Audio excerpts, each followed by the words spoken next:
कौन है ये चोर? एक समय की बात है, एक बुद्धपुर नाम का शहर था।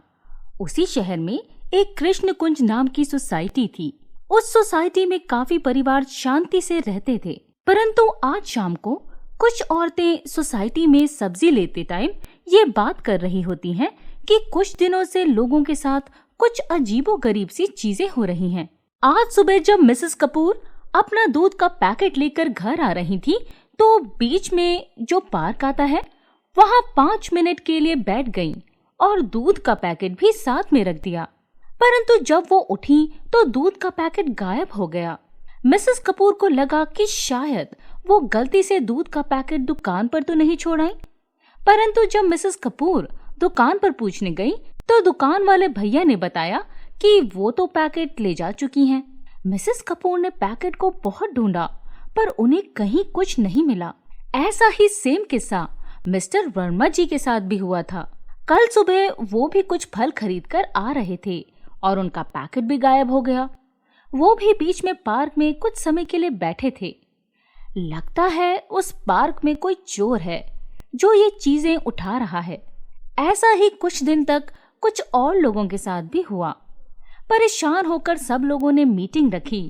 सबको लगा कि शायद पार्क में कोई बच्चा शैतानी तो नहीं कर रहा है, क्योंकि हमेशा खाने की चीज पार्क के आसपास के एरिया में ही गायब होती और गर्मियों की छुट्टियां भी चल रही हैं, तो आजकल रोज सुबह बच्चे भी पार्क में ही खेल रहे होते हैं। ये बात 10 साल का कमल सुन रहा होता है।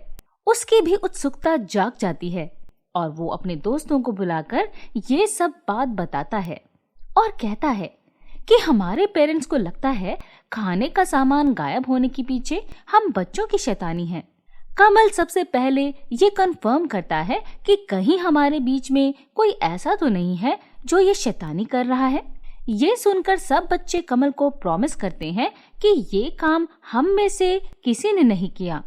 अब कमल और उसके दोस्त मिलकर अपनी सोसाइटी में हर जगह उस चोर को साइकिल पर ढूंढने निकलते हैं, पर उन्हें कुछ नहीं मिलता है।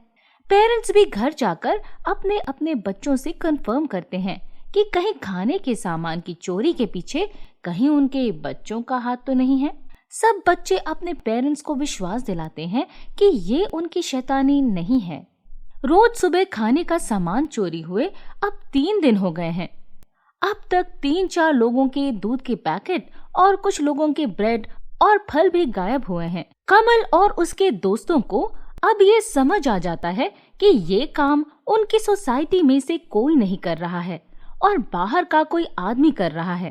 कमल और उसके दोस्त मिलकर एक प्लान बनाते हैं और इस बार कमल सुबह जाता है दूध का पैकेट लेकर पार्क में और दूध को साइड में रख देता है।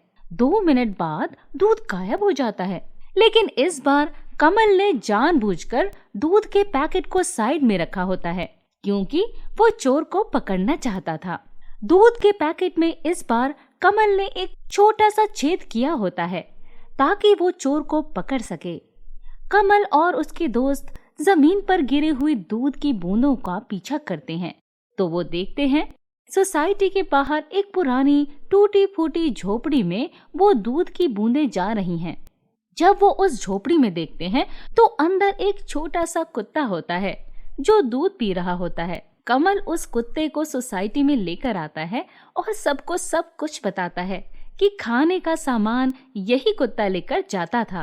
अब सब पेरेंट्स सोचते हैं कि उस कुत्ते को यहाँ से भगा दें, पर कमल और उसके दोस्तों को उस कुत्ते के साथ खेलना अच्छा लगने लगता है, तो सब अपने पेरेंट्स को मनाते हैं कि वो उस कुत्ते को यहीं पर रहने दें। सबके पेरेंट्स अपने बच्चों को मना नहीं कर पाते और अब वो कुत्ता उसी सोसाइटी का पार्ट बन जाता है। कमल और उसके दोस्त उसका नाम टॉमी रख देते हैं।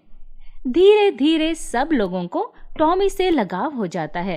अब हर रोज सब बच्चे टॉमी के साथ खेलते और सब लोग रोज उसको खाना भी खिलाते हैं।